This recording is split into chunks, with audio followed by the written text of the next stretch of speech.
My commission. I came to Boston because I had a cousin here. I went to nursing school because I could not bear to be in a hospital where I had to pretend I was something more than a nurse. I have worked at Bayford Memorial for 9 years. In that time, I have never once opened that pouch in my work bag. Until today. The Admiral looked at her for a long, long time. Then he said, "I was on that list." "Yes, sir." "How did you know?" "I read your file, sir, twice. When I was a captain. Your name was number 14. The Admiral closed his eyes. He kept them closed for almost a minute. Then he opened them and said, very quietly, "Ma'am, I owe you an apology. I have spent 20 years believing that I was a man whose body had been broken in a way that nobody could fix. I have spent 20 years sitting in this chair telling my children to stop hoping. I have been wrong about myself for 2 decades. And the only reason I am not still wrong this morning is because you walked into Bay 6 and you saw a scar that nobody else had bothered to look at." Hannah did not answer. The Admiral lifted his right hand off the blanket. He held it out across the small space between them. Hannah took it. He squeezed. Not hard, not weakly. Just enough. "Lieutenant Colonel, thank you." Hannah's eyes were very steady, but her throat closed for half a second. She nodded once. She did not let go of his hand. The glass door opened. Dr. Prescott was standing there. He had changed his white coat for a fresh one. His hair was still parted with precision, but a single strand had escaped at the temple. The look on his face was the look of a man who had spent an hour in his office on the phone with people he did not want to call, and who had been told by every one of them the same thing. Whitlock. His voice was different now. Not the voice from this morning. "Yes, doctor. Dr. Cho is ready in MRI. I have spoken with the VA liaison. I have spoken with Bayford's risk management office. I have spoken with the dean of the medical school. The Admiral will be admitted under my service as the attending of record, but you will be the clinical lead on the case." Hannah did not blink. "Yes, doctor. I am told you have prior credentials that you have not disclosed on your employment file. My military credentials were sealed at the time of my separation. I had no obligation to disclose them." Prescott's jaw worked. "I have been instructed by the Dean's office to extend you full clinical privileges for the duration of this case. Dr. Cho and Dr. Lavery in physical medicine will report to you. I will, of course, remain involved." "Of course, doctor." Prescott was silent for a moment.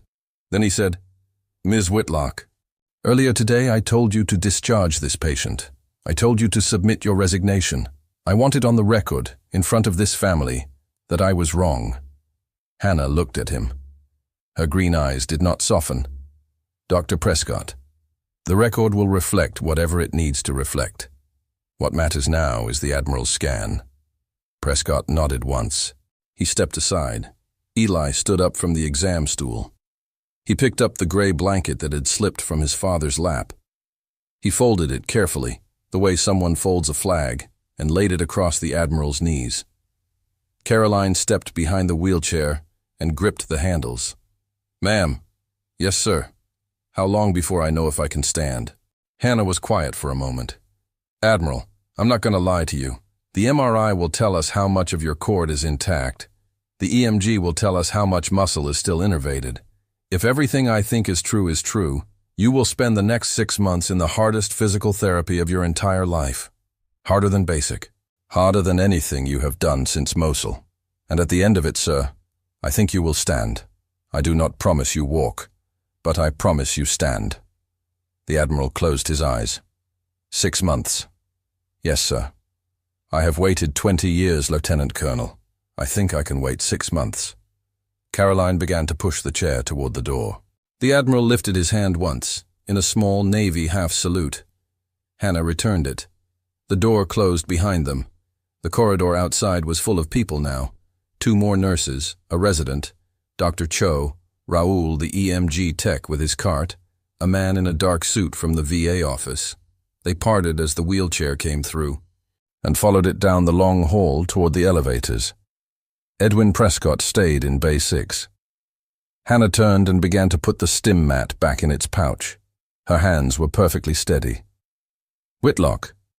She looked up. "Yes, doctor." Prescott was looking at the floor. He was a man who did not look at floors. He cleared his throat. 41 names. "Yes, doctor." 28 alive in 2015. "Yes, doctor." "How many alive now?" Hannah closed the pouch. "I don't know, doctor. I have not been allowed to look." Prescott nodded slowly. He looked up. His face was older than it had been at 8:30 that morning. "Lieutenant Colonel, I am going to make a phone call this afternoon. To the Dean, to the Chairman of the Board, and to the head of Bayford's Research Foundation. I am going to recommend the establishment of a clinical program at this hospital for the identification and treatment of long-term survivors of field neurosurgical interventions. I am going to recommend that you be named director." Hannah looked at him for a long, level moment. "Dr. Prescott, if you do that, you will need to do it because it is the right thing to do for those men, not because you are uncomfortable about what happened in this room this morning." Prescott did not flinch. "I understand. Thank you, doctor." Hannah picked up the pouch and her yellow legal pad. She walked past him toward the door. At the threshold she paused. "And doctor?" "Yes." "Coffee on the desk. Black. No sugar. The 8:30 file is on top." She walked out into the corridor. The bright, vivid blue of her scrubs moved down the hall and disappeared around the corner toward the elevators. By 2 in the afternoon, the MRI was done. Dr. Marin Cho came back with the films herself, rather than send them through the system. She found Hannah in the staff lounge, half a sandwich in front of her, untouched. "Whitlock, may I sit, please?" Cho slid a tablet onto the table. She did not turn it around. She looked at Hannah for a long moment. "How did you know?" "I told you, doctor, the scar. The cord at L1 is not transected. It is compressed. It is atrophied, but the dura is intact. There is a bright signal along the lateral aspect that I have never seen in 20 years of reading these films. It looks like a parallel filament, almost like a second cord running outside the column. It is not a second cord. It is the bridge. The subdermal vagal conduction bridge." "Yes, doctor." Cho was quiet. "You said this technology does not exist in our literature." "It doesn't. I am going to need to learn it." "Yes, doctor. So is the rest of the country." Cho looked at the tablet. She looked at Hannah. Her hand was on the device, but it was trembling just slightly in a way that Hannah recognized. The way a doctor's hand trembles when the floor of what she believes shifts under her. "Lieutenant Colonel." "Yes." 20 years. He's been in that chair for 20 years. "Yes." "I read the films at Mass General the year I started.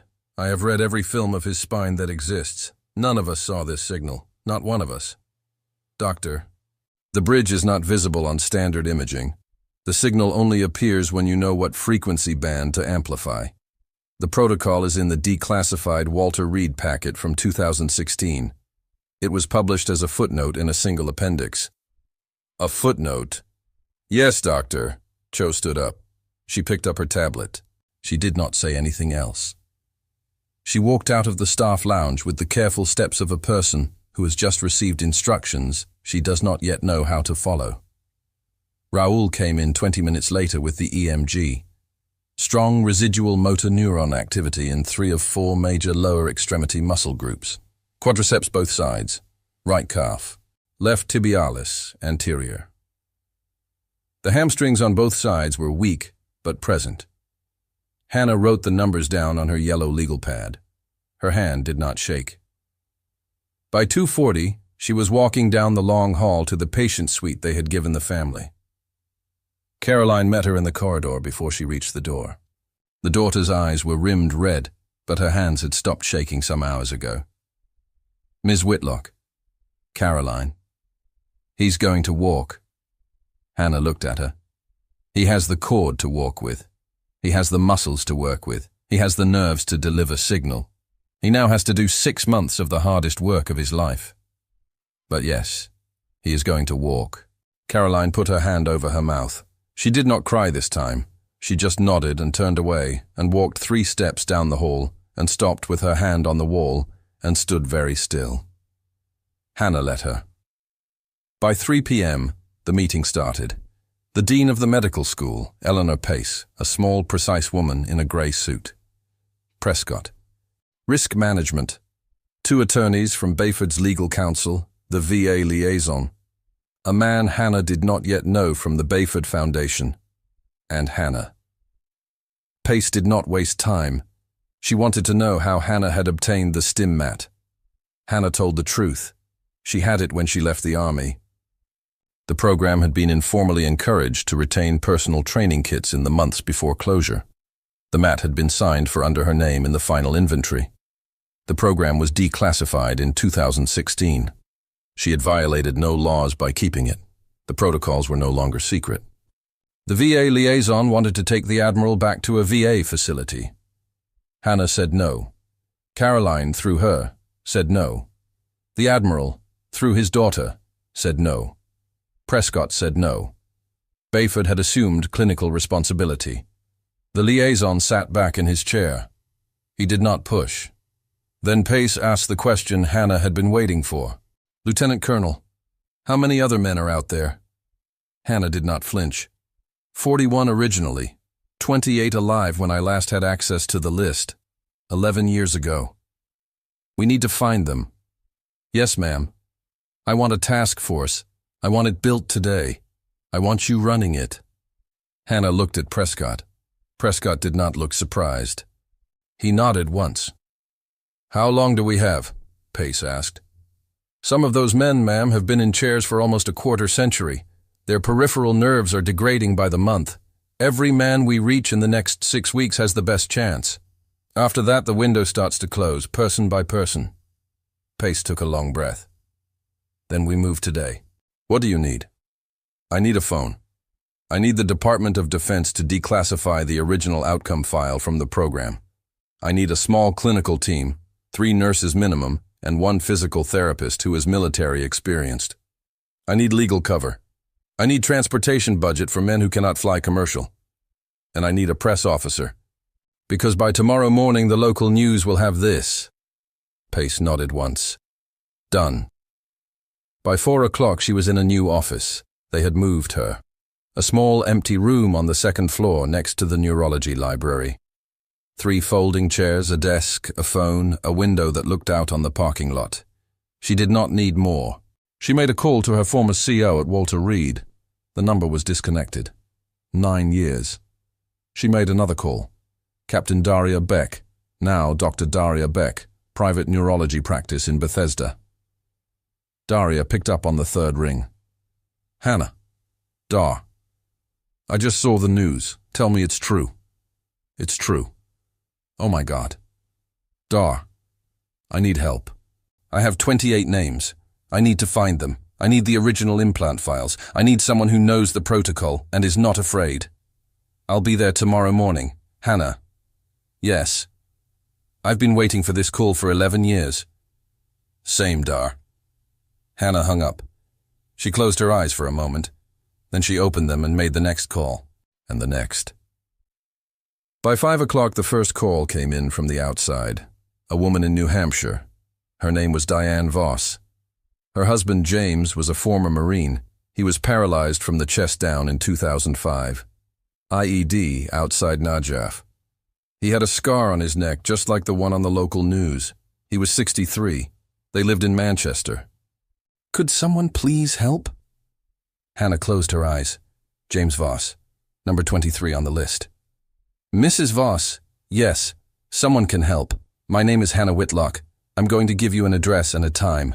Can you bring James to Boston tomorrow afternoon? Yes we can. Yes. She paused.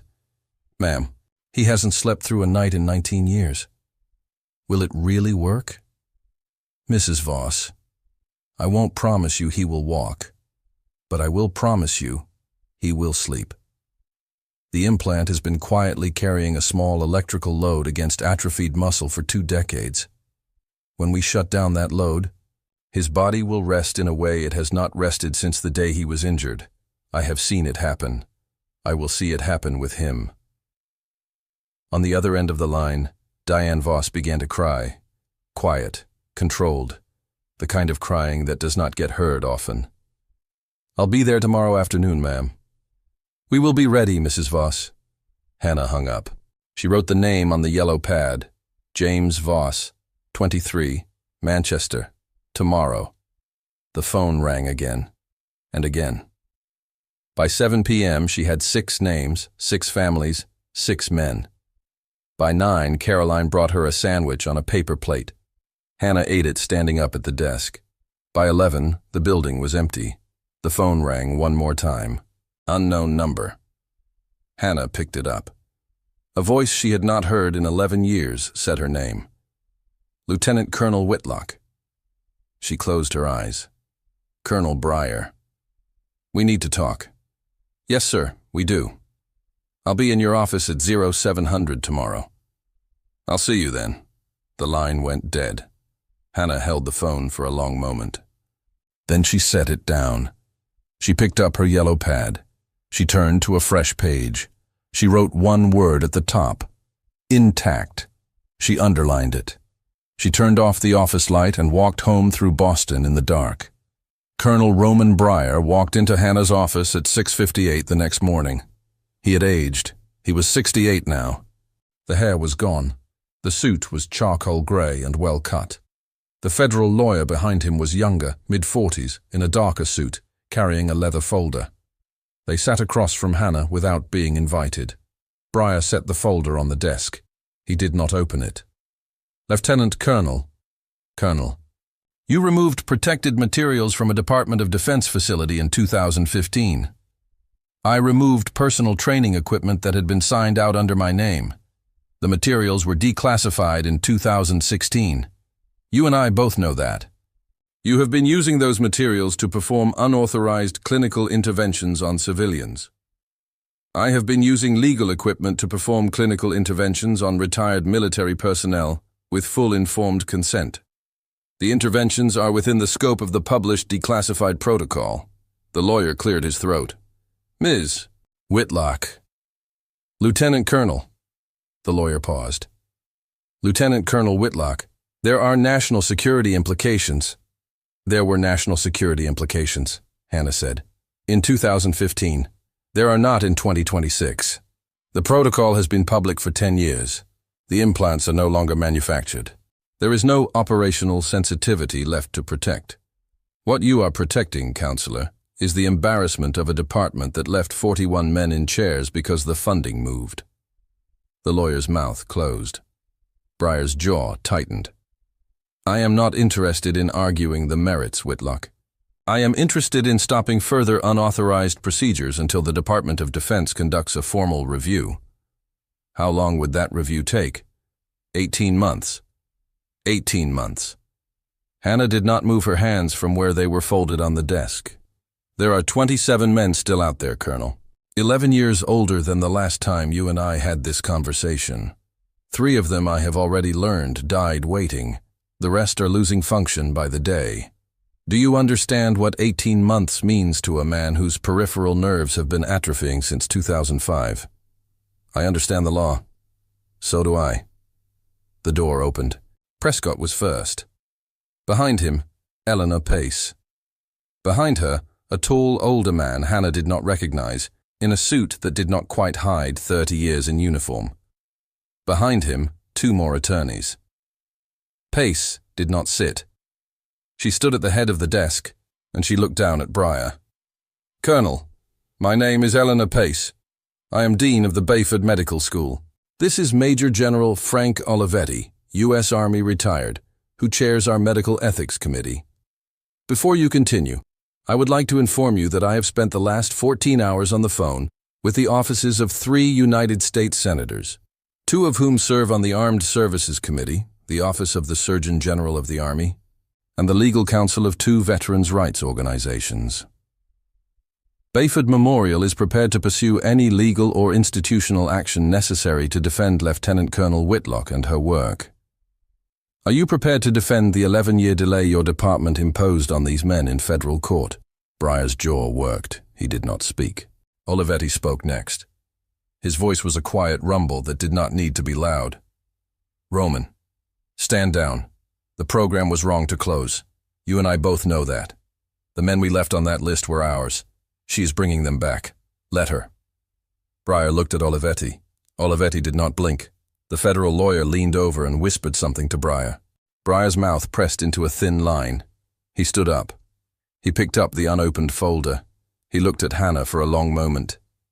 Lieutenant Colonel, I want you to know, I objected to the closure in 2015. I lost that fight. Hannah did not answer. I should have done what you did. Yes, sir, you should have. Briar nodded once. He turned. He walked out. The federal lawyer followed him. Pace closed the door behind them. The room was quiet for a moment. Then Olivetti turned to Hannah. He brought his right hand up to his temple. He saluted her. Hannah stood. She returned the salute. Olivetti nodded once and left. Pace sat down in the chair Briar had been in. She placed a hand flat on the desk. Lieutenant Colonel, get to work. Hannah did. Daria Beck arrived at 10 that same morning. She walked into the second-floor office with a black canvas duffel and a hard expression that broke the moment she saw Hannah. The two women looked at each other across the desk for a long moment. Then Daria set down the duffel and they embraced. Quick, hard. 11 years compressed into 4 seconds. They did not speak about it. There was no time. By 10:30, Daria had pulled 3 more files from the duffel. Copies she had kept. Copies the program had never gotten back. Hannah looked at the names. She wrote them on the yellow pad. 3 more men, 2 in Virginia, 1 in Arizona. By that afternoon, the press photographer who had been waiting in the lobby had taken the picture that ran the following morning on the front page of the Boston Globe under a single line. She waited 11 years. By noon the same day, 3 more families had called. By the end of the week, 14. The Admiral began physical therapy the day after the MRI. Parallel bars in a small, bright room on the 4th floor. A young physical therapist named Liana, who had run track at Boston College and spent 2 years at Walter Reed before coming to Bayford. Liana knew what she was doing. She did not coddle the Admiral. On 3, Admiral. Push down through your right heel. 1, 2, 3. The Admiral pushed. His leg shook.